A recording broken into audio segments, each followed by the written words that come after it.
আমাদের এই বাঁধটা খুবই জরুরি। এই বাঁধটা যেন পার্মানেন্টলি ধরে রাখতে পারি, সেটা হলো আমাদের একটা লক্ষ্য। আমরা প্রতি বছর যেন এই কাজগুলা সুন্দরভাবে হয় এবং সম্পূর্ণভাবে দুর্নীতিমুক্ত আমাদের এই অঞ্চলটা যেন থাকে, সেদিকে আমাদের সবচেয়ে বেশি নজর। যে কথাটি আপনি বলছিলেন, প্রায় যে এই সমস্ত বাদ দিতে গেলে অনেক দুর্নীতি এখানে ছড়িয়ে পড়েছিল। এটা যেন ভবিষ্যতে না হয়, সেখানে আমরা জিরো টলারেন্স নিয়ে আসার চেষ্টা করছি।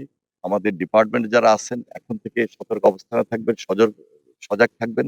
আর দুর্নীতিমুক্ত যেন থাকে সেজন্য আমাদের এই অঞ্চলের যারা সাধারণ মানুষ আছেন তারা খুব সচেতন এবং তাদের মাধ্যমে এই কমিটিগুলা হয়। তাদেরকে সাপোর্ট দেওয়ার জন্য আমাদের রাজনৈতিক যারা নেতৃবৃন্দ আছেন, দায়িত্বশীল যারা আছেন, বিশেষ করে মাননীয় সংসদ সদস্য এবং কর্মকর্তা কর্মচারীবৃন্দ সবাই মিলে সজাগ এবং সতর্ক থাকলে আমার বিশ্বাস আমাদের এই মহতী উদ্যোগ কেউ দুর্নীতির কারণে থেমে পড়বে না এবং দুর্নীতির কারণে আমাদের যেন বদনাম না হয় সেদিকে আমরা সবচেয়ে বেশি সতর্ক এবং সজাগ থাকবো। এজন্য সকলের সহযোগিতা প্রয়োজন।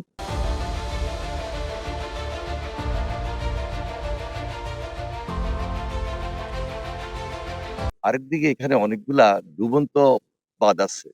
এই ডুবন্ত বাঁধগুলা প্রতি বছরই রিপেয়ার করতে হয় এবং এই রিপেয়ার করার কারণে আমাদের এই অঞ্চলে উৎপাদিত শস্য অনেক বৃদ্ধি পাচ্ছে এবং বাংলাদেশের যে খাদ্যে একটা স্বয়ংসম্পূর্ণতা অর্জনের ক্ষেত্রে এটা সহায়ক ভূমিকা রাখছে এই অঞ্চল। যার কারণে আমাদের এই হাওড় অঞ্চলে আমরা মন্ত্রণালয়ের পক্ষ থেকে সবচেয়ে বেশি গুরুত্ব দিচ্ছি এবং আমাদের এই নির্বাচিত সরকার, আমরা মাননীয় প্রধানমন্ত্রী তার নির্দেশে এখানে উপস্থিত হয়েছি। তিনি সবসময় খোঁজখবর রাখছেন এবং আমরা দায়িত্ব নিয়েই আজকে মানুষের পাশে দাঁড়িয়েছি। এটা আমাদের নির্বাচনী প্রতিশ্রুতি।